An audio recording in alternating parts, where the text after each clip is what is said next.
Thomas Hobbes no consideraba la democracia como una buena forma de política, una buena forma de gobierno, y de hecho, a partir de la traducción de Tucídides, él releva la historia del estudio científico.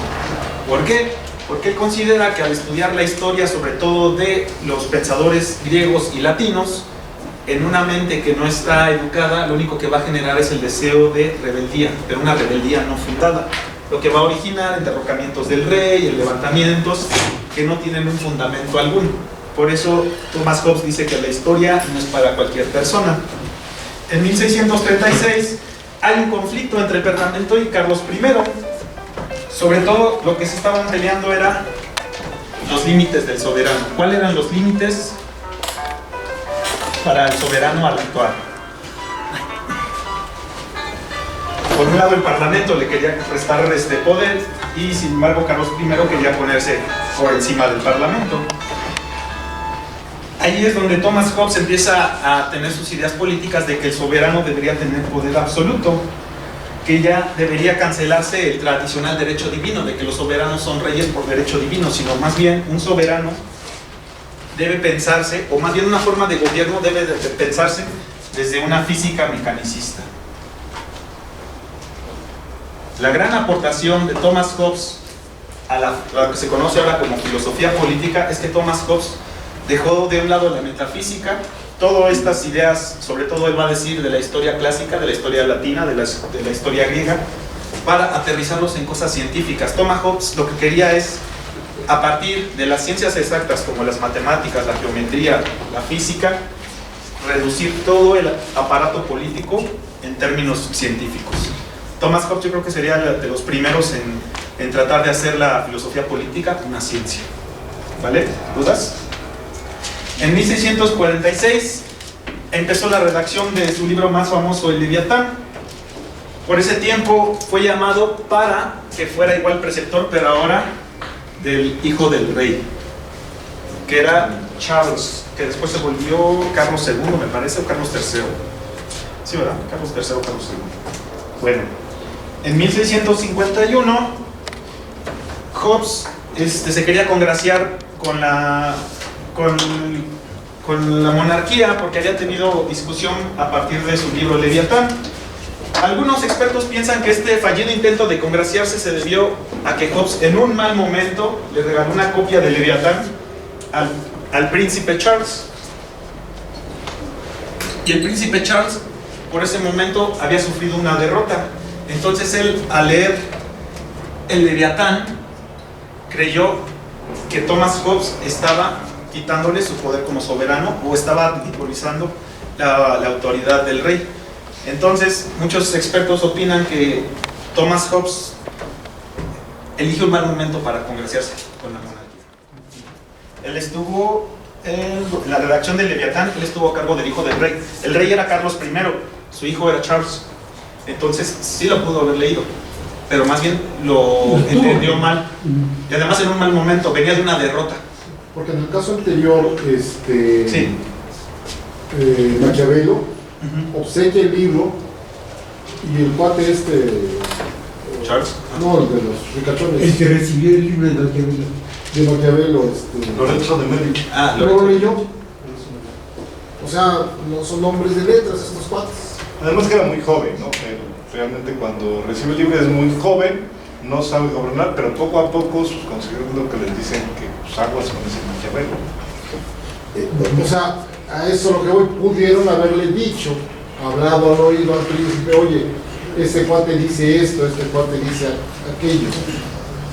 Sí, y sobre todo recordemos que pues todos los que están en la corte o en ámbitos de poder, siempre que llega un nuevo sujeto van a tener miedo, ¿no? De que desestabilice el sistema, y entonces lo más práctico es vamos a sacarlo. Entonces sí, puede caber la posibilidad. Sí, porque, o sea, no me imagino esos cuates con tantas broncas también debatiendo el libro de... Y ahorita, bueno, vamos a ver, porque mucho de la hostilidad hacia su obra es por una mala interpretación. Ahorita lo vamos a ver. Bueno, debido a esto, al fallido intento de congraciarse, se exilió en Francia. Ahí estuvo una buena parte de su vida, en Francia. Igual, en Francia no logró más bien empezó a recibir mucha hostilidad hacia su obra. Por un lado, el frente religioso, porque decían que Maquiavelo lo que estaba haciendo, uno, minaba la autoridad eclesiástica, y dos, lo acusaban de ateo, de que él afirmaba que Dios no existía, cosa que después Hobbes les va a decir que no, él nunca dijo que Dios no existe. Y la segunda, tuvo problemas con el frente científico, sobre todo contra las universidades, porque Hobbes, a pesar de ser, digamos, bueno, es que no era liberal, era más conservador, lo que él criticaba de las universidades, perdón, era su autonomía. Él decía que la universidad tiene que tener, sobre todo, cátedras que estén secularizadas, disciplinadas y sometidas, sobre todo, al poder del soberano. Que ya después veremos en el Leviatán cómo es que él plantea al soberano. Pero por eso es que Hobbes empezó a tener muchas hostilidades hacia su obra. De hecho, murió así, odiado por muchos, por su obra, por una mala interpretación, que vamos a ver más adelante sobre esto que dicen que era ateo, y sobre por qué tanto poder al soberano, por qué el soberano es el que tiene que estar por encima incluso de las autonomías de las universidades. Bueno, fue calificado de ateo, de blasfemo, de profano, y finalmente Hobbes lo que va a decir para defenderse sobre todo del frente religioso es que él dice: yo nunca puse en duda la existencia de Dios, yo solamente lo que hice fue ponerlo a un lado, porque digo, yo estoy haciendo ciencia, y de Dios no podemos hacer ciencia, porque nadie tiene el conocimiento sensual, o por medio de los sentidos, de la infinitud de Dios. Él cancela la metafísica, él hace a un lado la metafísica, por eso dice, de Dios ahorita no me ocupo, yo me ocupo de las cosas que están pasando. ¿Qué es lo que está pasando? Todo el asunto político.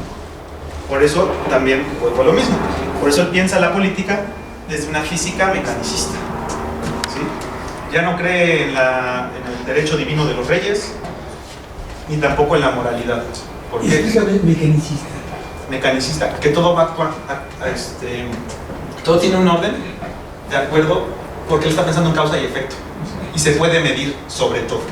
Las acciones de los hombres se pueden medir, y el máximo medidor, o la medida suprema, es el soberano. Todo se mide a partir del soberano. Como un engrane, funciona bien el soberano, funcionan bien los demás, los súbditos y las instituciones. Bueno, antes de entrar a lo de su pensamiento, bueno, hasta aquí, esa es la vida de Thomas Hobbes, a grandes rasgos. Ahorita empezamos con su pensamiento. Si quieres, hacemos lo del ejercicio para terminar de los argumentos, y termino con pensamiento. ¿Vale? Para terminar, y antes de pasar precisamente al tema que nos concierne, que es el Leviatán, el pensamiento de Hobbes tiene primero que es una ruptura con la tradición. Va a decir que el problema con la tradición, sobre todo del pensamiento sobre la teoría política, es que le faltaban principios geométricos, nada más se basan en puros principios metafísicos. Va a decir Hobbes, ese va a traer un gran problema porque no se puede hacer política desde conceptos que no están bien establecidos en la Tierra. Al que va a criticar principalmente es Aristóteles. Es un cuadro comparativo. La naturaleza y la política en Aristóteles es una unidad. Aristóteles no puede pensar la naturaleza, la política despegada de la naturaleza. En Hobbes, al contrario, hay una oposición. Hobbes piensa de manera distinta, hay naturaleza y por el otro lado hay política. Del hombre, Aristóteles es lo que va a llamar es el zoopoliticón, o sea, un animal político. En cambio, Hobbes va a decir, el hombre por naturaleza es brutal y primitivo. Después, Aristóteles va a pensar que el peor mal que puede caer una organización política es la tiranía. El problema, dice Hobbes, al pensar que el peor mal es la tiranía, es que se justifica el tiranicidio. Si tu gobernante actúa mal, tienes todo el derecho de eliminarlo porque no actúa correctamente. Entonces Hobbes va a decir, eso no es política. El peor mal para Hobbes, la tiranía la va a ver como un mal menor. El peor mal es la anarquía, la guerra civil, la revolución que se puede entender, y sobre todo que se pierda el cuerpo político. Dice Hobbes, tiranos pueden pasar, pero finalmente el cuerpo político se va a mantener, y mientras se mantenga el cuerpo, mientras se mantenga el cuerpo político, no hay ningún problema. Si no hay política, si no hay cuerpo político, el hombre va a regresar a su estado de naturaleza y va a ser brutal y primitivo, ¿vale? Sobre todo, lo que estaba criticando Hobbes en los griegos era el ideal de justicia. Mientras para Platón era un estado anímico, o sea, la justicia es un bien para el alma, y para Aristóteles era una actitud ética, Hobbes la va a cancelar, porque va a decir, el problema con la justicia es que todas las organizaciones políticas van a dar su interpretación de justicia, lo que nos va a llevar a conflictos, nos va a llevar ya sea a anarquía, a guerra civil o a la destrucción del cuerpo político. Hobbes cancela la justicia porque es un planteamiento metafísico. ¿Cómo se va a hablar de aquello que tiene varias interpretaciones? La política se tiene que fundar en cosas que se puedan definir bien, que no haya error, sobre todo conceptos científicos. ¿Vale? ¿Dudas hasta ahí? Bueno, sobre todo el soberano, va a decir Hobbes, ahí es donde pone la figura del soberano. El soberano es el que va a decidir. Si lo pensamos de esta manera, con todo lo que piensa Hobbes de la ciencia, el soberano es el gran científico, porque es el que decide qué hacer y cómo se debe hacer, cómo actuar y qué se debe hacer. Entonces, lo que está planteando aquí Hobbes, a partir del soberano, la idea del hombre, la naturaleza política, lo que está pensando es una filosofía política desde la antropología y la psicología. Dice Hobbes, antes de hacer política, primero necesitamos saber qué es el hombre. No podemos hacer política sin antes definir al hombre y saber cómo piensa. Para eso recurre a un método científico. Lo que propone ahí Hobbes es la racionalización de las relaciones humanas. El pensamiento lógico o el pensamiento racional, pues consiste de números, líneas, figuras, muy parecido al pensamiento geométrico o matemático. Pero va a decir Hobbes, el problema con ese pensamiento es que se enturbia cuando entran las pasiones humanas. ¿Por qué? Porque las pasiones humanas no se pueden medir con números. ¿Cómo se mide el enojo? ¿Cómo se mide la ira? ¿Cómo se mide la felicidad? ¿Hay una fórmula para medir la felicidad o el amor? Entonces Hobbes va a decir, las pasiones humanas, lo que hay que hacer, hay que pensar un método que se puedan racionalizar, y el método que él consigue es el resolutivo compositivo, que a grandes rasgos lo que hace Hobbes es, tenemos el cuerpo político y hay que empezar a descomponerlo en fragmentos para poder analizarlo bien. Resolutivo lo resolvemos en pedazos, vamos al pedazo más elemental, el hombre visto geométricamente,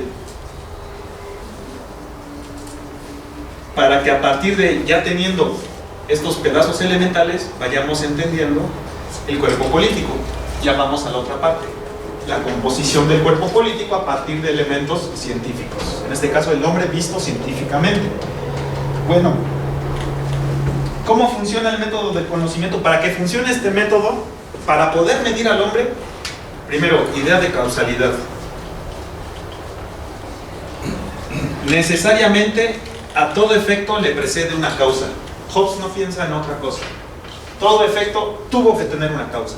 No piensa en causas metafísicas, sino causas empíricas. ¿Por qué empíricas? Son de la experiencia, que son tangibles, que las podemos ver, las podemos tocar. Entonces, al decir esto, Hobbes propone lo siguiente: todos los cuerpos en movimiento generan efectos. Dicen los expertos que a lo mejor suena muy burdo, pero para Hobbes era como su idea trascendental. ¿Por qué? Porque gracias al movimiento, el movimiento lo podemos entender de muchas maneras, como en Aristóteles que lo vimos. Pero para Hobbes el movimiento es más bien acción, pero no cualquier acción, ni siquiera la acción de Dios, es la acción del hombre. Que a lo mejor daría pauta a lo del pensamiento marxista, ¿no? El trabajo. Entonces, para eso debe haber debe haber una operación racional que calcule toda la condición del hombre, pasando por operaciones matemáticas. El hombre se puede reducir, se puede sumar, se puede dividir. Hobbes siempre tiene un pensamiento científico. Y ahí va a decir, lo que quiere Hobbes es todo ese pensamiento, toda esa operación racional. Generalmente se usan números para hacer operaciones racionales. Lo que Hobbes va a proponer es un método igual racional, pero que trabaje con conceptos. No con cualquier tipo de conceptos, sino deben de ser conceptos claros y precisos. No conceptos de metáforas, no conceptos de la poesía, no conceptos metafísicos. Deben ser conceptos científicos. El lenguaje, aquí es donde entra de manera muy fuerte en Thomas Hobbes, que se va a ver en el Leviatán. ¿Por qué? Porque el lenguaje, dice Hobbes, es un arma de doble filo. Por un lado, hizo al hombre más sabio, pero por el otro lado lo hizo más proclive al error. Finalmente, por lenguaje nos equivocamos, lo que les decía del recuerdo. ¿Cuántas veces contamos de la misma manera el recuerdo? O lo que tenemos de recuerdo. O lo que hicimos el día pasado. Por el lenguaje nos caemos en el error. Pero lo que sí dice Hobbes, el lenguaje no volvió al hombre más sabio, pero sí lo volvió, sobre todo, más poderoso. ¿Y en qué radica este poder que menciona Hobbes? Porque al hombre el lenguaje le proporciona la ventaja de impartir y entender órdenes, o lo que es el mandar y obedecer. Por el lenguaje es que empieza la jerarquización social. Unos dan órdenes, otros las acatan. Ahí es donde empieza la jerarquización también política. Ya en un cuerpo político, el lenguaje, el que va a estar encargado del lenguaje, que eso ya lo veremos ahorita en el Leviatán, va a ser el soberano. El soberano también es aquel que acapara el monopolio de lo que se tiene que decir. ¿Cuál es el lenguaje que se debe usar en la política? ¿Dudas? ¿Comentarios? ¿Preguntas? ¿No? Ya, Shatsi. Solamente es un comentario porque ayer que estábamos con los chicos de creación literaria, estábamos leyendo poesía y queda mucho con lo del lenguaje. Un fragmento del poema Fijamos que soy feliz de Sor Juana, que dice: el discurso es un acero que sirve para ambos cabos, de dar muerte por la punta, por el pomo de resguardo. Si vos, sabiendo el peligro, queréis por la punta usarlo, ¿qué culpa tiene el acero del mal uso de la mano? Creo que el lenguaje... Lo que está pensando Hobbes es que el soberano lo que tiene que evitar son interpretaciones conflictivas. O sea, todo lo que se diga no tiene que ser mal interpretado. Por eso el soberano tiene que tener cuidado con el lenguaje. Y curiosamente, bueno, no es una parte que desarrolla tanto en el Leviatán. Bueno, sí la menciona, pero ahí ya de entrada Hobbes está haciendo filosofía del lenguaje. O sea, poniendo primero, el principal problema de todo es el lenguaje. Que a Hobbes lo que más bien se le critica es esta parte del estado de naturaleza del hombre. Él sí lo pone como mal. Que por cierto, eso, la frase de lobo, el hombre es el lobo del hombre, es de hecho de una comedia de un romano. ¿Cómo se llama? Ansaria, que es como la comedia de los burros o la comedia de los asnos, la traducción. En esa comedia hacen esa frase que después Hobbes usó, pero más bien y otra cosa, lo que les había mencionado de Dios, precisamente por eso Hobbes hace un lado a Dios. No niega su existencia, va a decir, no niego la existencia de Dios, simplemente lo que pasa es que el soberano tiene que cuidar su lenguaje y no puede meter a Dios. ¿Por qué? Porque Dios no puede ser un concepto científico, ¿vale? Y ya no es mandar desde Dios, sino ya mandar desde una ciencia. El soberano tiene que ser un gran científico, ¿vale? Por eso el imperio azteca era gobernado por Tlatoani, que había sido antes guerrero y sacerdote. El que habla. Serán cuantos que hablan bien. Sí, el lenguaje siempre va a tener mucho más poder. Sí. Estamos perdidos. ¿En el español? ¿Qué pasó? Quiere decir que, o sea, este cuate era bueno en geometría. Sí. Estudió y quedó, desde mi punto de vista, quedó maravillado Con las con matemáticas. los procesos deductivos a Sí. lo que se logra llegar.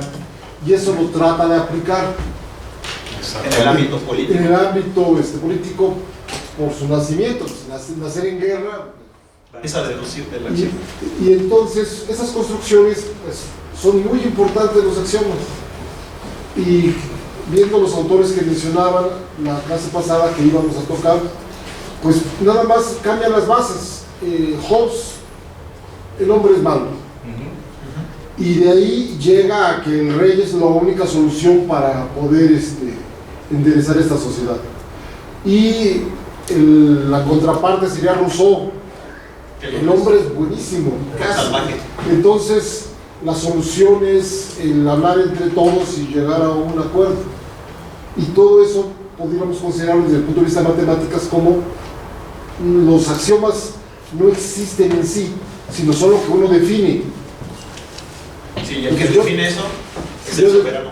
Y ahí está, esa es la clave, lo que es decir, ¿no?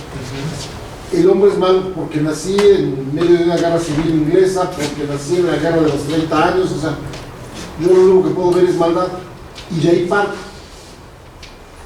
Pero sí, o sea, la parte de que se quedan enamorados de las matemáticas, todos aquellos que logran entenderlas, creo que es lo que hace que este cuate quiera aplicarlo a otros ámbitos. Y es que esa es una de las búsquedas de la filosofía, ¿no? Ser al igual que las matemáticas exactas, universales, omniabarcantes, que puedan explicar cualquier abstracto. Yo puedo sumar lo que sea, puedo sumar dinosaurios, eso que los dinosaurios no existen. Entonces la filosofía va también a intentar siempre ser así, sistemática, coherente, que tenga causalidad y que sea, en este caso con Hobbes en particular, la física, así como la entendemos, la física de Newton, él la quería aplicar a cuestiones sociales. Entonces, una gran búsqueda. ¿Se puede? Pues quién sabe. Lo que sí generó es ese librito bastante interesante, que después, la misma idea que plantea él y que ya estaba planteando Maquiavelo con más desorden, venía a plantar después Rousseau con otro axioma, como usted bien lo dice, y después Locke con otro axioma, y después Montesquieu con otro. Y entonces ya cuando tengamos ese panorama, bueno, estos dicen esto, pero todos están hablando del mismo partido, ¿no? Todos están hablando de la misma telenovela. ¿A cuál le vamos? ¿A este o a este? Este tiene razón en esto, pero este tiene razón en aquello. Y no se acaban, estos son los clásicos, ¿no? Los liberales, ¿no? Del contractualismo inglés, alemán, pero de ahí van a salir todavía a mí.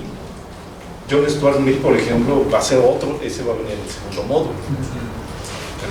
¿Cuál sería el axioma de El hombre es malo por naturaleza. Nacemos malos. Y por eso necesitamos. Es muy sencillo. Tengo dos chamacos y los dos son terribles. O sea, rompen vidrios, queman a los gatos, rapan al perro y entre ellos se hacen maldades porque es su naturaleza. ¿Qué necesito para controlarlos? Un papá estricto. Que llegue y les diga, ustedes no se pueden estar pegando, y llega y él les pega a los dos. Ese es el sistema a grandes rasgos de Hobbes. Necesitamos un rey que nos aplaque a todos. Él sí puede pegarnos, él sí nos puede matar, él sí nos puede quitar nuestros impuestos, nuestra libertad, todo. Pero sin él, entonces nos hacemos pedazos. Esa es la idea así general. No puede ser. Yo creo que Tomás Hobbes, más bien, sí ve al hombre, toma en cuenta al hombre, pero ve la acción en que cómo cabe el hombre en esta naturaleza matemática, que el hombre es el guía en la cual para poner el orden y para poner el desorden y para poner una escala llámese como una mesa, como lo social, y él es el que pone el orden, pero más bien, como que el hombre no es que lo ponga el malo, sino que él es el que salta, que es el que pone, que está ahí. Vamos a ponerlo así, no tanto malo, porque un lobo tampoco es malo. Exacto. ¿No? Y al hacer la metáfora, el hombre es el lobo del hombre. ¿Qué hace un lobo? Pues sobrevive y hace lo que tenga que hacer para sobrevivir. Así somos los hombres, va a decir Hobbes. Esa es la primera cosa que hacemos. El primer derecho natural al nacer es sobrevivir. haz lo que tengas que hacer para sobrevivir. Y ese derecho nada ni nadie te lo puede quitar. El problema es cuando tú quieres sobrevivir y yo también, y ups, solo hay una manzana en el árbol. Ahí va a entrar el choque. Aunque usted sea bueno y yo sea bueno. Ese instinto de supervivencia nos va a hacer entrar en guerra. Sí, Dani, ahora sí. Ajá, esa frase que acabas de decir de el hombre es el lobo del hombre no es de Maquiavelo. No, es de Hobbes. ¿Cómo se puso en tu programa? Perdóneme. Así dice, el hombre es el lobo del hombre. ¿De Hobbes? ¿Aparece en el programa? Es pregunta. Creo que fue el que No, es de se Hobbes. corregir. Es este. Bueno, ya ahorita lo dijo Ismael. Sale en una comedia romana, después Hobbes la retoma. Que realmente ya si somos más específicos y así puntiagudos, los lobos son los seres más organizados que hay dentro de los animales, ¿no? Entonces, como peyorativamente llamarnos lobos, pues a mí más bien me daría orgullo que me dijeran eres un lobo. Entonces es de Hobbes. Sí, es de Hobbes, pero él tampoco lo inventa. De hecho, San Agustín también lo menciona. También lo menciona. Tú llevas un error en La edición. Seguramente, sí tengo muchos errores. O sea que, pues, digamos, para Maquiavelo, ¿cuál sería el título de la clase de Maquiavelo? ¿Qué es el hombre para Maquiavelo? No, el título de la como clase. el No sé. Así. Pues quizá, mira ahí, El fin justifica los medios. el fin justifica los medios. Y esa tampoco es de Maquiavelo. Es el de Napoleón cuando leyó a Maquiavelo. Pero bueno, parte también de la filosofía es irnos quitando Quería participar los aquí primero y allá atrás. Sí. Tenía una pregunta, entonces, ¿quién le da Poder al soberano. el poder al soberano? Eso Plantea vamos. una especie de, no sé, de constitución Ahorita científica. vamos para allá. Ahí va. Exacto, Ahí está. de eso se va a tratar esta vez. Allá atrás. Lo que comentaban hace un momento, lo que comentaba hace un momento de lo bueno y lo malo. Sí. Yo creo que lo bueno y lo malo es relativo, porque lo que puede ser una acción que yo haga puede ser buena para mí y puede ser puede ser mala para No. otra persona, ¿no? Pero es lo que decía César, o sea, siempre todo es, de hecho la base de la política entonces es el principio de conservación de la propia vida. A diferencia de Aristóteles, que era el bien común, lo que sea bueno para todos. Dice Hobbes, no, es el principio de conservación, porque mi acción puede ser buena, pero tú la ves mala, pero los dos queremos sobrevivir, y no es que sea un bien común, ya es instintivo por naturaleza buscarlo. ¿Sí? Bueno, antes de continuar, ¿gustan tomar café? Damos unos minutos para el cafecito. Mientras damos votaciones. Adelante, Oscar.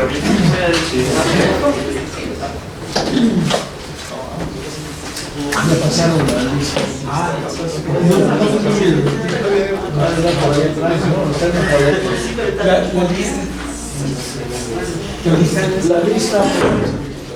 La lista. Bueno, todas son listas.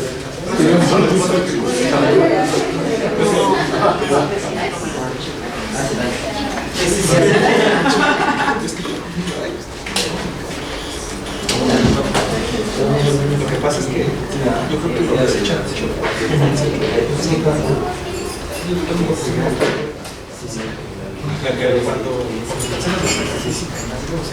Se cierra el sistema, está chido. Y ya son bien todo el Me decía un profesor, todo aquel que critica la metafísica se vuelve metafísica. Es el mismo dicho.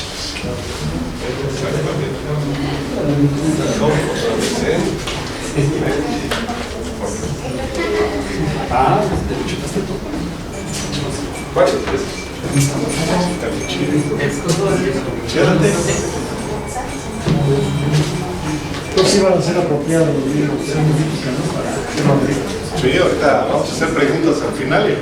Vamos a regalar unos libros que nos trajo el señor Marmolejo. Ahorita hacemos unas preguntas al final, el que conteste más adecuadamente que se los lleve. Ahí tiene, hay dos, un montón.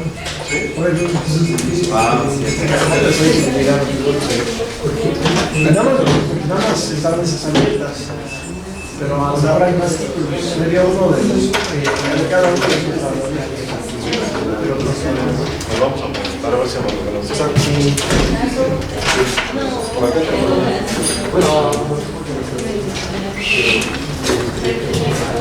Se me fue olvidando decir eso. Como epílogo, finalmente, ¿cómo definir la filosofía? José Pablo.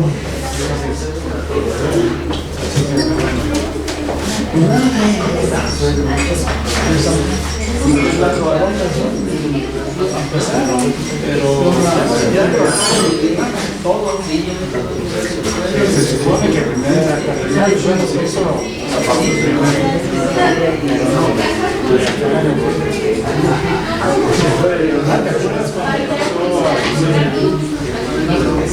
yo le dije,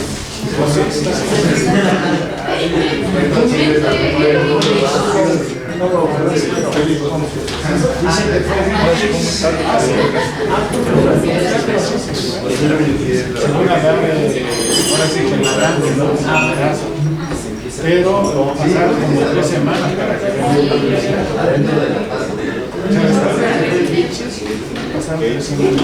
¿Qué tal? ¿Cómo le va? A ver, ojalá sí. Ahorita el problema es el agua. ¿Tú tienes? Que se fregó la bomba. Ah, sí. Hoy a las 10 de la noche, ¿cómo se llama? Aquí, tiene una respuesta de parte de Zapasa. Además, yo tengo que cambiar la bomba. Sí, no, desactivar algo así, no sale, ¿no? Sí, eso ya salía por sí sola. Por lo menos ayer. Ayer, sí, ¿no? Sí, entonces, bueno, a lo mejor alguna reparación.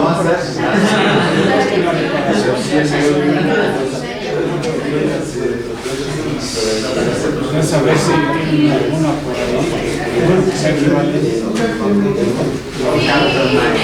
Sí, por razón ya no sé. Hoy a las 10 de la noche le dan un presupuesto. ¿Y por qué están tanto? Porque iban a tener una reunión los Zapases que dicen que para la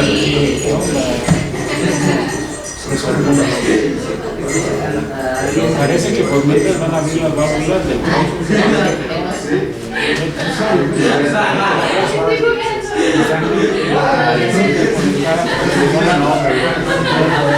la idea es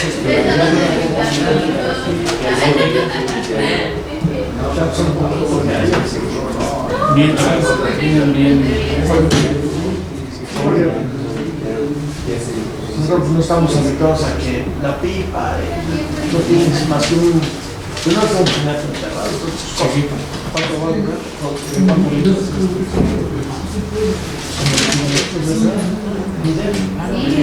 Es una cosa esto que uno ve. Ya ni me acuerdo.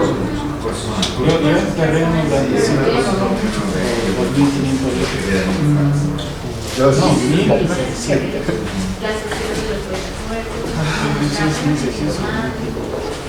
Está grandecito. De todos modos, si no pudieras hablar, Sí, no, hay que. no pudieran más. Pero queda mucho más parte de eso. Es como los mapas de No, ya ves que cuando vas al corriente, puedes pedir una pipa, pase, y ves te lo llevan. Y llena tu gimnasio. Sí, cuando no, ya está morado. Sí, porque si no vas al corriente, porque se checan. Sí, tú estás diciendo agua y Se viene generando, ¿no? O sea, de que antes no te. Nosotros tenemos el pozo, aunque no lo bien. O sea, tengo muchos años sin tener el problema. Pero antes, decías para nosotros que ¿cómo te voy a dar si no pagas? ¿Cómo te voy a pagar si no hay nada? ¿Cuántos años no hay? son círculos. Pero que no la inercia. A ver qué le dicen hoy aquí. Esperemos que la respuesta. ¿Quiénes están viendo eso? ¿El presidente del consejo? Sí, sí. Ah, sí. Oye, ya te vas a quedar. Creo que otra vez una memoria se me. ¿Tiene el virus? Porque no me quiere abrir nada. Es siempre que abrir para la computadora del presidente. Que dice que no es virus de gripe. Aunque dice que no. Pero al día a veces se llegan a dañar, ya, ya está. Me la llevo y Si no, como varios veces me has apoyado con eso. Y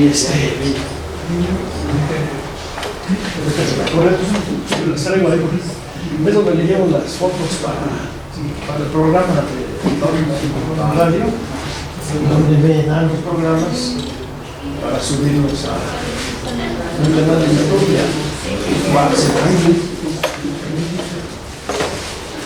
Entonces las traigo ahí. Las que sencillas dice.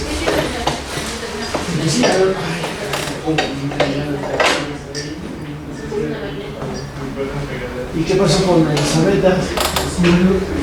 pues digamos, pues hay contactos, pero pues es que para empezar ya ves que ella es diputada federal de otro, ella es del 13. No corresponde. No es el nuestro. El nuestro es no sé si ella suele hablar de Sí, ella es muy cercana a los López. Ella es del nuestro, pero también está muy despegada de nosotros. Yo desde que fui le planteé el problema del dique. Bueno, el dique sí está dentro de... sí, porque la división está justamente ahí en el Cardenal, perdón, en el Paisano. Y fui con una compañera del equipo. Nos hicimos una entrevista. Nos dijo que íbamos a hacer una reunión con la Secretaría de Comunicaciones federal. La segunda semana posiblemente la segunda semana de marzo, de noviembre, que ya pasó, pero nada, ya ahorita está como... Sí, y de la verdad ya no le dije nada porque ahorita la estrategia, la remodelación que hicieron de periodista, no sé nada, allá Raúl, aceptamos, no está bien, los amigos de la verdad. Entonces estamos esperando que abra, porque lo que siempre se le iba siempre me metía en fotos y me echaban pleito y casi terminábamos a golpes, nada de rocas. Che por eso, pero la estrategia fue, a ver, terminen, ya cuando ellos hablan, vamos a solicitar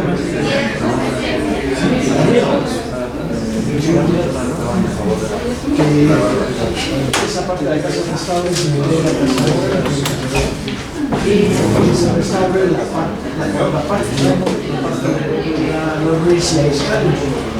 De hecho, ahí está la capilla sale hacia Aizcali y ahí en la sede de la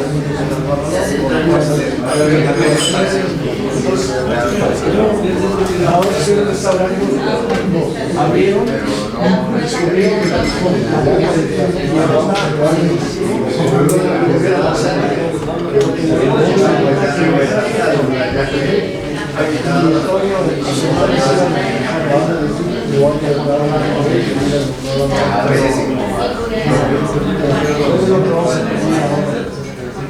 ya con esta muestra de universidad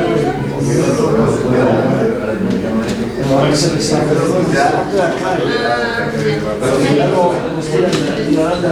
Ok, regresamos. Sí, es la cosa. Acá porque siempre me decimos como tendría que buscar una manera de buscar lana, pero bueno, siempre se puede. Muy bien. Bueno, vamos a continuar, vamos a entrar un poquito al libro más famoso de Hobbes, no el único, pero sí el más famoso. A mí sobre todo me llama la atención el título del libro, Leviatán, y por ahí quisiera iniciar. Se llama Leviatán, o de la materia, forma y poder de una república. Y ojo, ¿por qué república si va a apoyar la monarquía? Desde ahí ya viene la primera trampa de Hobbes. Una república eclesiástica, cosa que no va a meter a Dios, y civil. Civil porque va a hablar de los humanos, ¿no? Que estamos en sociedad. Pero ¿quién es el Leviatán? ¿De dónde sale este nombre? Este nombre Hobbes lo va a retomar de la Biblia. Aquí me permití yo anotar las partes de la Biblia donde aparece esta figura del Leviatán. Quisiera que me ayudaran ustedes a decir qué es el Leviatán. Voy a leer lo que dicen de Leviatán. Primeramente, en Job, dice: maldigan a los que maldicen el día, los que se aprestan para despertar a Leviatán. Oscurezcanse las estrellas de su alba, espera la luz y no venga. Ahí parece que Leviatán, ¿qué es? El mal. Demonio, Satanás. Va a ser una de las ideas.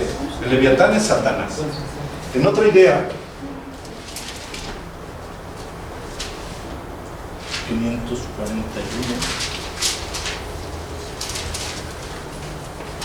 ¿Sacarás tú a Leviatán con anzuelo o con cuerda que le eches en su lengua?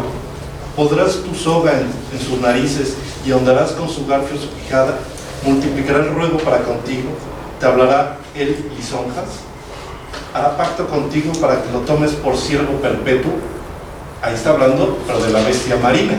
El Leviatán, en realidad, en estos fragmentos de la Biblia, algunos lo van a señalar como Satanás y otros va a ser un monstruo marino, muy al estilo, y retomando también la literatura vikinga,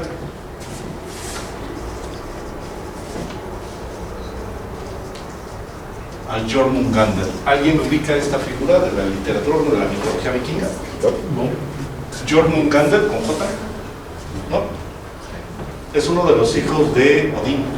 Es una serpiente gigante, hermana de Thor, la cual es colocada a las orillas de la tierra para impedir que el mar inunde la tierra y también para evitar que los humanos se metan al mar. La idea es que este monstruo marino lo puso Dios justamente en el mar para que los humanos no se metieran al mar. Si tú te metes mucho al mar, el Leviatán es tu límite, hasta ahí vas a llegar, y si tratas de cruzar ese límite, entonces te va a destruir. Es necesario el Leviatán para poner límites a la humanidad. Esa es la idea. Hobbes va a trabajar con la idea del Leviatán como el Estado. El Estado también va a ser una figura artificial que va a contener al ser humano por su bien. Pero este bien, nuevamente, no es un bien individual, es un bien social, es decir, el cuerpo social. Si nosotros nos deshacemos de este monstruo, del Leviatán, entonces va a aparecer otro monstruo que también sale en la Biblia, es el más conocido, el Behemoth. ¿Ubican ese monstruo? Pues también es una forma de llamarle a mismo Satanás. Es también otra forma de llamarle a Satanás, pero a diferencia, este es como una serpiente, un cocodrilo o algo así, marino. Este es como un elefante, muy gordo, panzonzote, con cabeza de elefante, y es otro demonio. Este demonio es único. Leviatán se dice que había dos en la tierra. Dios mató uno porque entre dos nos destruían a los humanos. Este, en cambio, solo es uno. Si existieran dos, destruirían el universo entero. Este se alimenta de todo lo que encuentra. ¿Qué es para Hobbes el Behemoth? La guerra civil. O simplemente la guerra. Si nosotros quitamos al gobierno, entonces nos enfrentamos a esto. ¿Qué es esto? La revolución. ¿Cuál es la diferencia entre una independencia y una revolución? La revolución es un cambio y la independencia es la separación de un poder colonial en este caso. En ambos estamos hablando de una batalla. Sí. ¿Quiénes serían los oponentes en una independencia? Los extranjeros, los coloniales y los de la zona oriundos, ¿no? Oriundos, sí. Y en una revolución, Entre nosotros mismos tratando de... todos los oriundos. Entonces esta es destrucción interna. En una revolución se dice lo único que pasa es la destrucción del cuerpo social. Entonces lo peor que se puede pedir realmente es una revolución. Hay que ir transformando el Estado, sí, pero no así, porque eso nos puede llevar, y de hecho ya nos ha llevado como humanos al terror. Estoy hablando de la época post-revolución francesa, donde hordas de gente salían y mataban a otros simplemente porque les cae mal. Y como no hay policía, no hay ejército, no hay gobierno, ¿quién me lo va a impedir? Caemos otra vez al estado de naturaleza, y por ahí es por donde va a empezar Hobbes, perdón.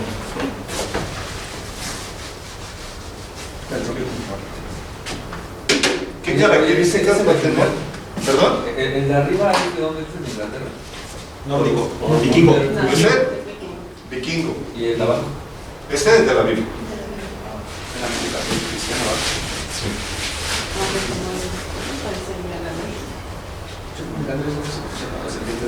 La serpiente. Sí, la serpiente gigante.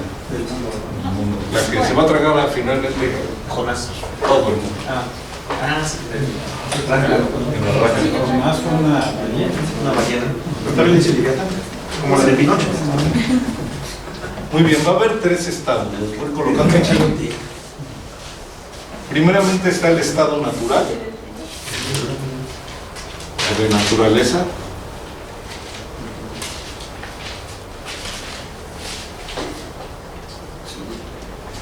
Y aquí el ser humano nace e inmediatamente por la ley ius ley naturalis, es decir, la ley de la naturaleza, tienes el derecho ¿a qué? A vivir. A vivir. Y tienes el derecho a hacer todo lo necesario para pervivir, sobrevivir. ¿Qué puedes hacer? Violencia, robo, asesinato. Y todo esto está permitido, pero está permitido para todos. Entonces todos vamos a ser iguales. Pero nuestra igualdad, ¿en qué se basa? En que todos estamos expuestos a sufrir violencia, robo, asesinato. Esa es nuestra igualdad en este estado. Nada más quería apuntar algo. Cuando hacía la diferencia entre Aristóteles y Hobbes, Aristóteles decía que había una desigualdad natural. Había quien nacía para ser esclavo y había quien nacía para ser gobernador. Y Hobbes esa es la de otra gran crítica. Va a decir, no, todos somos iguales porque todos estamos ante el peligro. La que va a hacer la diferencia es una igualdad de acuerdo a sus capacidades. Porque ahí va otra vez lo del lenguaje. Hay quien manda y hay quien obedece. Aquí para Hobbes todos somos víctimas. ¿Quién va a ser más víctima? El más débil. ¿Quién va a ser menos víctima? El más fuerte. ¿De qué va a depender eso? De la naturaleza. Donde nazcas, si naces en un lugar donde hay mucho alimento, pues qué bien, pero si naces en un lugar donde no hay alimento, entonces más rápido vas a entrar al segundo estado. Es el estado de guerra.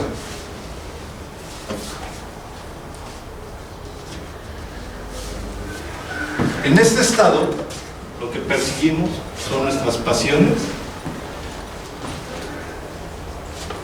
que van a ser, por un lado, naturales. ¿Qué pasiones naturales tienen los seres humanos? Alimentarnos. Perdóneme. Alimentarnos. Comer, ¿qué más? Reproducirnos. Reproducir, ¿qué más? Defendernos. Ok, pero eso sería acá la vida, ¿no? Algo más que nos haga Odiar. Vivienda. Pero, No, pero es una, la vivienda es no es una pasión. necesidad, es una pasión. Es algo que No. necesitamos cubrir. La vivienda no es una pasión. Es un bien. Cansado de ser vivienda. Son necesidades naturales. Necesidades naturales. Refugio. Todos tenemos esto. El problema, dice Hobbes, va a depender no solamente de la naturaleza humana. Todos buscamos esto. Y además buscamos poder. Ahorita vamos a ver qué es esto del poder. Perdón, no lleguen acá. No estás todavía abajo. Esto es en el estado de naturaleza. Aquí va a suceder, como les comentaba, yo tengo ganas de comer, pero Nilton también, y solo hay un árbol de manzanas con una manzana. Y yo, simplemente por mi libertad de poder hacer lo que quiera, porque no hay un organismo que me controle, que me limite, todavía no está el Leviatán. Entonces voy y le pongo una cerca al árbol y me apropio de él. Y entonces, ¿qué va a hacer Nilton? Se va a molestar y eso nos va a llevar a un estado de guerra. Si yo tengo la necesidad de reproducirme y solamente hay una chica en toda mi colonia, pues obviamente la pelea se va a poner buena. Igualmente, si solo hay una cueva donde refugiarnos, ¿me quedo yo con mi familia adentro o dejo que el vecino se meta? Entonces aquí viene mi propia supervivencia y de los míos. Pasamos a este estado. En este estado tiene la fuerza natural. ¿Quién es más alto? ¿Quién es más fuerte? ¿Quién es más veloz? Cuestiones físicas, pero también las intelectuales, que regularmente ambas se ocupan para hacer el mal. Sí, yo fui, me quise robar la manzana, sale Newton, me pega con un palo, me noquea y se lleva la manzana. Pero en la noche, cuando Newton está dormido, voy por una piedra, le meto a su cuerpo y se la sobra por la cabeza. ¿Y quién ganó? ¿El inteligente o el fuerte? Y aquí no hay quien mida. Entonces este estado es el peor de todos. ¿Por qué? Porque está tentando contra mi vida. Y lo que más vale es esto, siempre. Puedo renunciar a todo menos a esto. Puedo hasta ser esclavo con tal de seguir viviendo, dice Hobbes. Puedo renunciar a mi libertad, y es lo que hacemos por sobrevivir. Aquí va a haber una cuestión. En este estado de guerra, y es lo que también se le critica mucho a Hobbes, hay un acuerdo entre los hombres. Nos vamos a reunir y nos vamos a poner de acuerdo sobre qué se puede, qué no se puede hacer. Sigmund Freud en Tótem y Tabú va a manejar esto también desde la cuestión del parricidio, del incesto, y yendo de cuestiones muy primitivas. Este acuerdo social. El problema es, ¿y cómo es que nos pusimos de acuerdo si estamos en guerra? No se respeta. Y si ya no estamos poniendo de acuerdo, entonces ya no estamos en guerra. ¿Se dan cuenta? Esa es la crítica que le hacen sobre todo a Hobbes. Esto es un estado abstracto, no quiere decir que esto sucedió realmente en la historia, o sea, no lo podemos fechar. Esto fue en el Pleistoceno, en Tacos. Es un abstracto. Este acuerdo, ¿en qué va a parar? En el contrato. En este contrato vamos a poner dos bases. Primero, sobrevivir.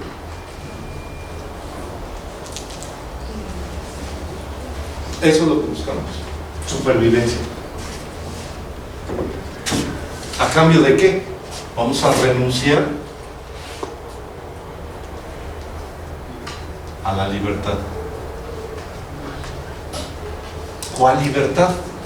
Esta libertad. La libertad de cometer violencia, la libertad de robar, la libertad de asesinar, la libertad de hacer lo que quieras. Los entes sociales sanos, por lo menos dentro de la psicología de la ley, son aquellos que se adaptan a la ley, los que se adaptan socialmente. Aquí va a haber un problema después con los sociópatas. Son entes que parecen que se adaptan, pero realmente no se adaptan. Se meten a la sociedad para destruirla desde dentro.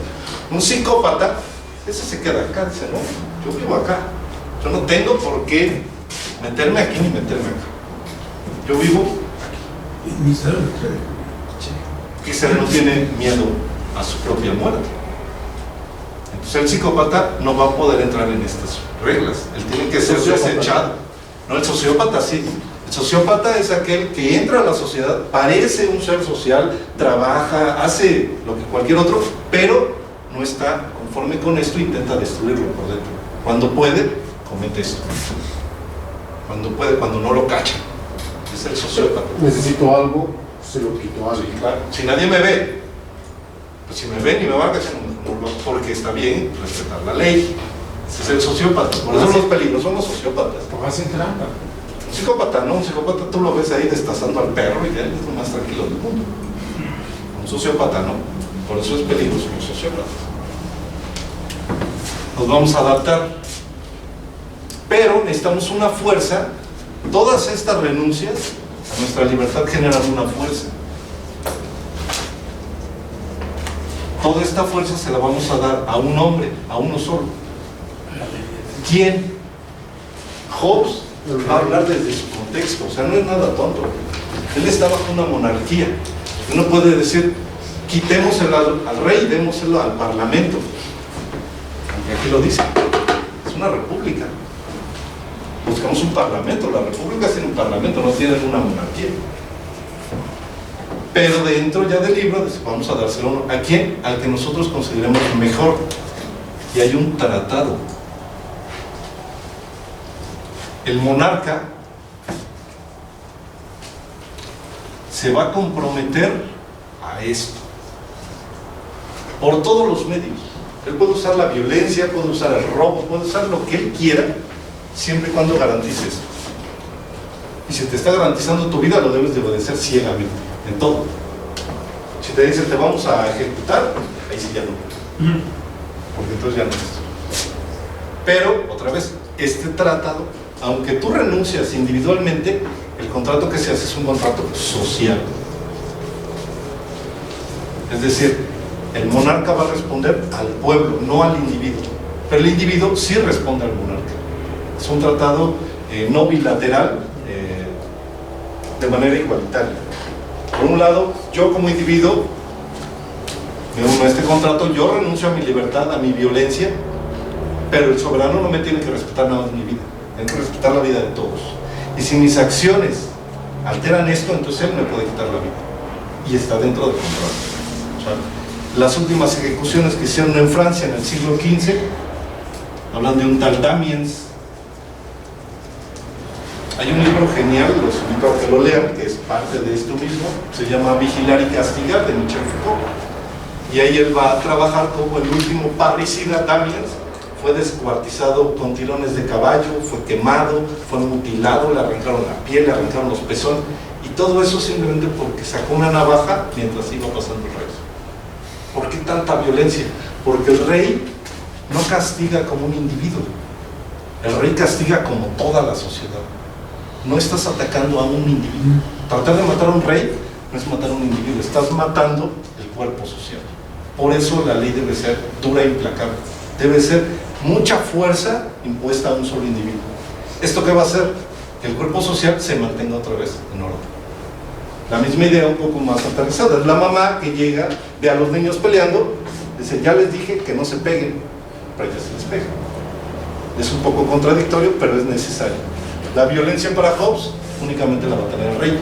¿Qué va a pasar en este sentido si el rey ya no cumple con su pacto? Si nada más les dice fuchiloca. Bueno, es la sociedad. Uno paga impuestos aunque no quiera porque se los quitan, y eso garantiza que tú cuando salgas no te van a asaltar. ¿Eso está garantizado realmente? ¿Qué te diría Hobbes? ¿Sí? Si esto ya no está, esto ya no está, estamos acá, por lo tanto hagamos una revolución. Los linchamientos, el tiranicidio, toda la fuerza social sobre un individuo. Es que ya no respetan las leyes. ¿Por qué? Porque las leyes ya no funcionan. El contrato es una falacia, entonces podemos romperlo, y Hobbes iba a estar a favor de eso, en el contrato. ¿Qué situaciones podríamos pensar que detengan esta guerra sin tener que ocupar a alguien que nos aplaque? El miedo a ser destruidos. El miedo, pero nos detenemos. En el caso de la Segunda Guerra Mundial, Hitler contaba con armas químicas que no ocupó, porque en la Primera Guerra Mundial él estuvo afectado por las armas químicas. Entonces, si no siguió de frente fue porque había un miedo en que el enemigo usara también esas armas. Claro. En el caso de von Clausewitz, en el de la guerra, dice que la guerra es total, no se puede hacer una guerra parcial, tiene que usarse todo. Pero hasta en esos casos, Hitler, que no se medía, también se contuvo, o sea, el pensar en la destrucción total. En el caso de la creación de la bomba nuclear rusa, la bomba atómica rusa, también hace que los norteamericanos ya no utilicen o no sea posible utilizar esa arma en la guerra de Corea, cosa que proponía MacArthur, y lo que generan es que lo corran. Sí. O sea, podemos hacer muchas cosas, pero cuando esto nos va a llevar a la destrucción de todo, ahí le paramos. Claro, aquí la idea, el Tratado de Versalles, es un tratado que incluso va a tratar de controlar esas situaciones extremas de guerra donde todo se vale, ¿no? Sin embargo, hay un tratado. Esto sería el contrato también. Aún en la guerra hay reglas, ¿no? Pero en la vida real es otra cosa. Sí, hace que paguen los alemanes una cantidad muy fuerte.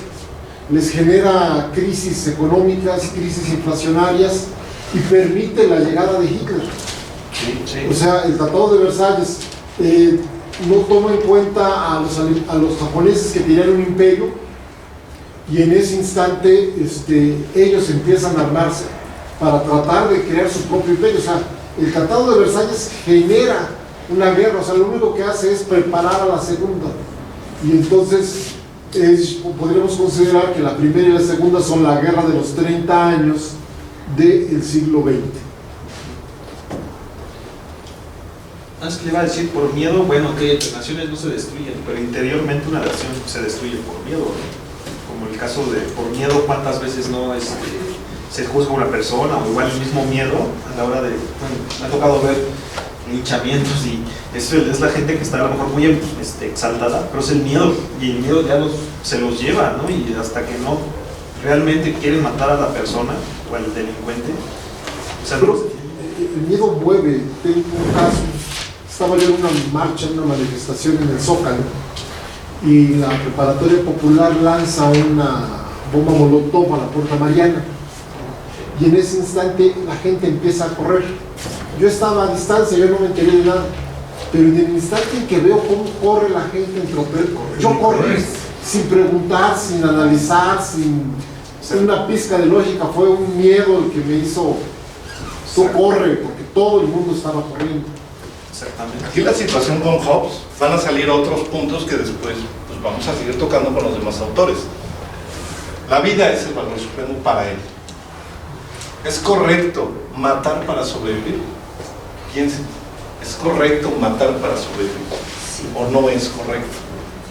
Piénsenlo, no sé, o sea, yo no tengo la respuesta. Es una respuesta filosófica. Las respuestas filosóficas, pues, por eso son padres, ¿no? Tienen muchas vertientes. Sí, cuando sí, no, cuando no. ¿Me estás diciendo que la vida es lo supremo y es correcto matar? A ver, a mí del enemigo tengo que defenderme.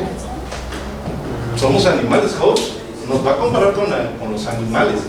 Y así como se comporta un perro, lo podemos describir con su física y todo, él es muy científico en ese sentido. Dice, no, en el hombre, ¿qué alma ni qué nada? Aquí hay hambre, hay deseo sexual, hay miedo, hay esto. Y eso es lo que te hace actuar. Así, o así, o así, o así. No hay alma, aquí no podemos juzgar almas. Aquí son actos. ¿Es correcto matar para sobrevivir? ¿Quién sí puede matar? ¿Quién no puede matar? Si es correcto esto, os invito a leer Crimen y Castigo. Exacto. Voy a matar a una usurera para ser como Robin Hood. Mato a uno y le doy el dinero. Y estoy haciendo bien. ¿Es eso bien? ¿O estás más bien confundido? Bien es no hacer mal, y matar es mal. ¿Cómo está eso? ¿En verdad la vida es el mayor bien? ¿O hay un bien superior? Yo pienso, por ejemplo, ahorita en protestantes. Para un protestante la vida no es lo superior. En realidad para muchos cristianos católicos reales, pues la vida no es el valor supremo. El valor supremo es la verdad, el amor a Dios. Y mi vida la voy a perder por seguir eso, precisamente. Los protestantes, una niña, no sé, protestante, testigo de Jehová, se accidenta en un carro, en su escuela, le rompen una pierna y se está desangrando. Para ellos, la sangre es pureza. No te pueden hacer transfusión de sangre porque si no, corrompes la naturaleza pura que Dios te dio. Y tú eres el médico. ¿Qué haces? Le salvas la vida y violas su eternidad en el paraíso. ¿Le arrancas eso? Sí. O la dejas morir y al rato que vuelve en sí ella y su familia y todos te demandan y te vas a la cárcel. ¿Qué es lo correcto? Es que en sí la vida misma, más bien lo plantea la misma Biblia. Dice que la vida hay que morir para vivir. Uno, en un mundo estado donde gobierna lo malo, la anarquía, es necesario matar. Es necesario matar. El otro lado, donde cuando se termina el estado de contrato, ya no hay ese contrato, no es porque las masas se terminaron de obedecer, no, es porque arriba dejaron de funcionar, se debilitaron. Ahora sí entraría ahí lo que comentaba el tema, se debilitaron y no funcionan. Y el problema aquí con Hobbes es ¿y cómo lo quitamos? Ya les dimos las armas, ellos tienen las armas, ellos tienen todo, ¿cómo los quitamos? Léanse Rebelión en la Granja. ¿Alguien no ha leído ese? Sí, Rebelión en la Granja. Los perros, ¿a quién sirven? Al puerco. Y nosotros les dimos los perros a los puercos. Ahora, ¿cómo quitamos a los puercos si están protegidos de perros? Y los perros somos nosotros mismos. A mí me da mucho coraje, por ejemplo, policías golpeando al pueblo. O sea, pues tú también eres pueblo, ¿no? Y estás protegiendo a uno que ni sabe cómo te llamas y que pues, no le importa. Sí, perdón. Es que es muy difícil porque en el peligro generalmente no hay pensamiento, no hay un pensamiento muy lógico. La vida siempre es lo primero que nos llega a la mente. Entonces, igual el médico, él está ejerciendo su profesión y pues todo aquel que conoce de medicina, pues lo primero que piensa es en salvar la vida. Y está el juramento de Hipócrates, ¿no? Pero siempre quedan estas dudas. Si uno es un médico protestante, que pues estaría bien raro, ¿qué haces? ¿Sigues tu moral propia? ¿O sigues la moral social que apuesta a que la vida es el mayor bien? ¿O qué haces? Esas decisiones. Y el gobierno ahí, ¿qué hace? El monarca, ¿qué hace? Y el monarca no tiene. El monarca, en este sentido, el rey, nada más castiga a los que se salen de las reglas. Pero las reglas ya están puestas. Él puede modificar las reglas para que el juego siga. Él se las puede picar si quiere. Nadie de ustedes se puede golpear, pero él sí puede llegar a golpear. Pero cuando este castigo ya no sirve al bien social, sino a su bien personal, hay que quitarlo. ¿Cómo lo quitamos? Esa sería la pregunta para Hobbes. En general no se equivocan, en general no se equivocan los reyes. O sea, ese es el chiste de esto. Pueden hacer y deshacer, pero ellos son la estructura que le da forma. Por eso de ahí su importancia. Y además no se los puedes decir, porque si lo escriben, pues es el primero que te van a matar. Entonces Hobbes está jugando un juego, si se dan cuenta, doble. Bueno, esta figura del rey tan fuerte en Hobbes pues, se ve en países actuales, ¿no? Por ejemplo, los japoneses no se piensan sin su emperador. Que Dios salve a la reina. Sí. Los mismos ingleses no se piensan sin su reina, ¿no? Aquí en México creo que Octavio Paz decía, todavía seguimos pensando en el Tlacuani, ¿no? O sea, por eso la imagen del presidente lo divinizamos. O sea, tenemos esa tendencia a tener una figura perfecta, ¿no? El mismo Papa. Sí, de hecho en Japón, cuando fue la Segunda Guerra Mundial, creo, los japoneses, una de las peticiones al gobierno estadounidense, sí, mira, haz lo que quieras, pero respeta la dignidad del emperador. Sí, mata, viola, haz lo que quieras, pero el emperador no me lo toques. Sí, y ese está bien. Entonces, por eso no acepté la rendición incondicional. Al no aceptar la rendición incondicional, la primera bomba atómica. Y en lo que responden, porque ellos ya se habían rendido la primera, los otros siguen haciendo pruebas, porque eso fue lo que hicieron, y lanzan una segunda bomba. Claro. Finalmente el rey va a ser ese monstruo que nos vigila. Y nosotros vamos a actuar con esta vigilancia. Esta vigilancia, dice Hobbes, primeramente era con la iglesia. Dios te está viendo, así que hagas. Pero cuando el hombre se corrompe más, y pues, ¿cuál Dios? Ya no hay quien me vigile, pues necesitamos un monarca. Y más en particular, Jeremías Bentham, que va a ser otro politólogo más adelante, se va a inventar algo genial que es el panóptico. Les platico más o menos cómo es esto, pero es la misma idea. Supongamos que todos nosotros somos prisioneros, asesinos, violadores, rateros, de todo, finas personas. Y estamos todos reunidos en diferentes prisiones, en diferentes salas. ¿Cómo le haría el gobierno para vigilarnos? Primeramente tendría que cada uno tener a su vigilante aquí encadenado para que uno se porte bien. Eso económicamente no es viable para el gobierno. ¿Qué haces? Pues ponlos a todos lesiones circulares con la cara hacia el centro. Y en medio para un policía. Y él va a estar viendo a todos.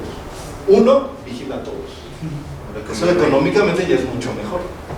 Pero ¿qué tal si ese tipo pues, le dan ganas de ir al baño? Cuando se vaya al baño, los reos se van a matar, violar y demás.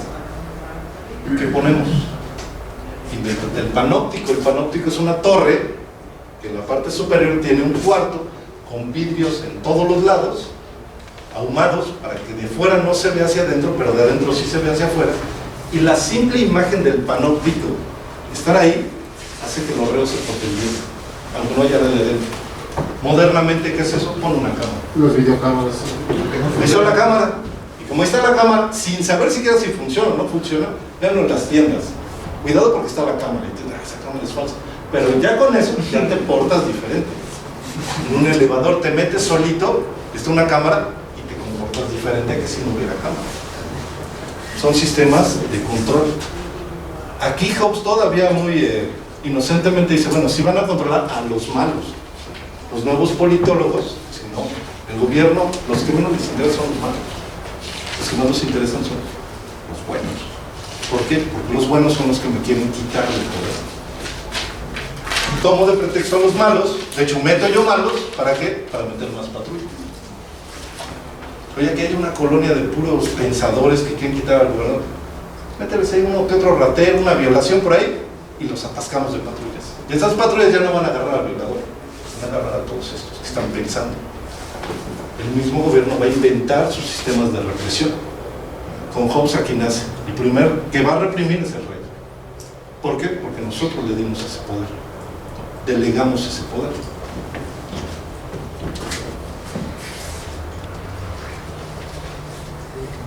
¿Qué significa delegar?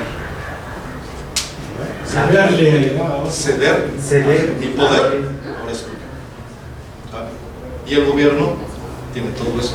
La policía actúa en nombre del rey. Que es totalmente lo contrario a un sistema. Si este es un sistema paternalista totalmente. Papá gobierno se va a encargar de todo, de controlarnos, de nuestra educación, de nuestro trabajo, de todo. Papá gobierno. ¿Cuál es el sistema contrario? Comunismo. El liberalismo. No. Socialismo. No, paternalismo. Bueno, el anarquismo sería un contrario total, absoluto, ¿no? O la democracia. El anarquismo. Pero es un anarquismo consciente, que es a donde va a apuntar ya Locke.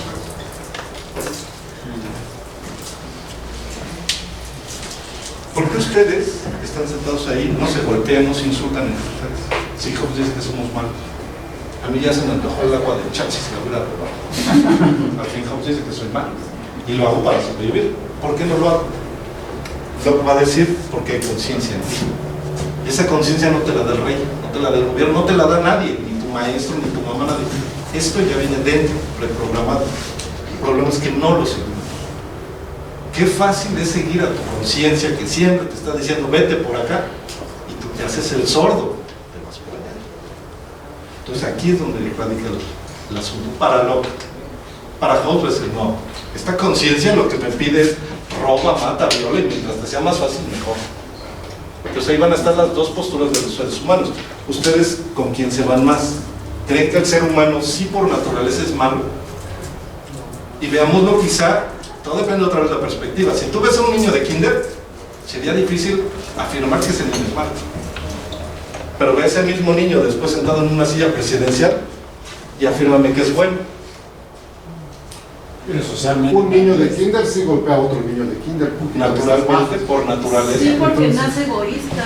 Sus primeros años son de egoísmo. Como, es como en el libro del Señor de las Moscas, cuando todos están en la isla y entre ellos. Entiendo yo esa situación del egoísmo y estoy de acuerdo en etapas muy primigenias. Pero en esas etapas primigenias, bebé, mamá y bebé mordiendo a mamá porque es egoísta y quiere alimentarse, no hay mamá. Entonces no hay a quién le provoco mal. No soy malo porque no tengo ni siquiera conciencia de eso. Sí. No. ¿Sí? Dice que en sí no hay, en el libro, no, el ser humano no es malo. Quien lo hace malo es su propio entorno social. ¿Y eso va a ser ruso? Y ese entorno social no lo construye, no lo plantea el rey. Porque dicen que quien plantea las leyes propias, quien el rey decide que esta línea fue atrasada, no fue el rey, fue la gente, fue la masa. Y el rey únicamente nada más lo aplica. Un ejemplo. Y entonces dicen que entonces es malo el ser humano por naturaleza. Debería de ser no. Debería de ser loable, moral, ético, respetuoso hacia su propia esencia. Pero yo voy a platicar un poco. En Inglaterra hay una sociedad, hay una comunidad que se llama Longoli. En esa sociedad Longoli, ese es su pueblo, como aquí ahorita Zacatlán o un pueblo de aquí mismo de Café. Longoli trabajan como cualquier otro país del mundo, pero tú eres extranjero o tú eres de ahí mismo, dejas tu bicicleta ahí. ¡Hey! ¡Yuaica! Te dicen que la bicicleta, te dicen en español, como tú lo hablas, y ya te lo llevas. Pero la policía tampoco camina en un carruaje, en una moto, en un caballo, no, va caminando como que estuviera en un parque muy grande, pero es un pueblo. Y más bien, no existe robo. A lo que voy, no existe robo. Las mujeres que viven solas pueden dejar la puerta abierta. Tú pasas y el niño está allá casi encuerado y está caminando y ahí está. Pero una sociedad muy civilizada, a lo que voy. No existe eso como nosotros aquí. Pues bien, exactamente existe eso. Y un policía que camina a las 11, 3 de la mañana, la gente todavía a las 2, 3.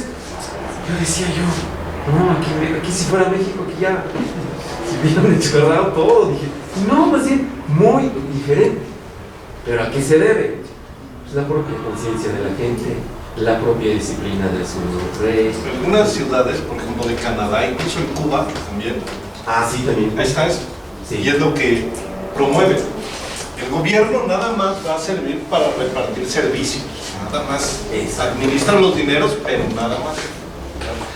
No hay policía. La gente se cuida entre ellos. Y cualquiera, yo veo que Ismael está pintado de repente, y yo me lo llevo y yo lo delato y yo lo encierro. No necesito un policía que venga a hacerlo. Porque soy consciente de que es mi sociedad y yo tengo que defender mi sociedad. Pero eso fue aprendido. Sí, claro, eso fue aprendido. Aquí viene el problema. Y esta conciencia, ¿nacemos con ella o nos la educan? ¿Y qué tipo de conciencia? Porque no es lo mismo. Yo hace rato platicaba con mi niño. Digo, imagínate que llegas con un golpe en el ojo. Es que fíjate, papá, que había un niño que estaba muy molesto, quién sabe por qué, problemas en su casa, y para sacar esa frustración me pegó en el ojo. Qué bueno que ya está bien. Digo yo, ¿tú crees que yo me quedaría así tranquilo? Si fuera yo un extremo católico, ¿qué le hubiera dicho? Pon la otra mejilla. ¿Quién lo hace? ¿Quién lo hace? Jesús. Ya vimos dónde acabó. Es que también hay poner la otra mejilla, saber decir qué es lo que uno dice. Poner la otra mejilla es decir que el próximo que venga no, o sea, la mejilla es el otro golpe que tú vas a dar, nada más que ahí está interpretado mal. Es como la que usted comentaba, que antes fue interpretado mal este libro. Bueno, ahí poner la otra mejilla es poner el otro en la cual tú te tienes que defender. Yo creo que no, en la Biblia no. Sí, señor. Sí, mucho se malinterpreta este pasaje, porque en realidad el golpe de la mejilla es para humillarlo, y cuando se levanta, se yergue y dice, no me es humillado. ¿A la otra? Ok, sí, exacto. Es otro tipo de conciencia también, ¿no? Sí. Me puedes robar, me puedes violar, pero no me puedes robar. Pero no me puedes quitar la dignidad. Sí, la dignidad.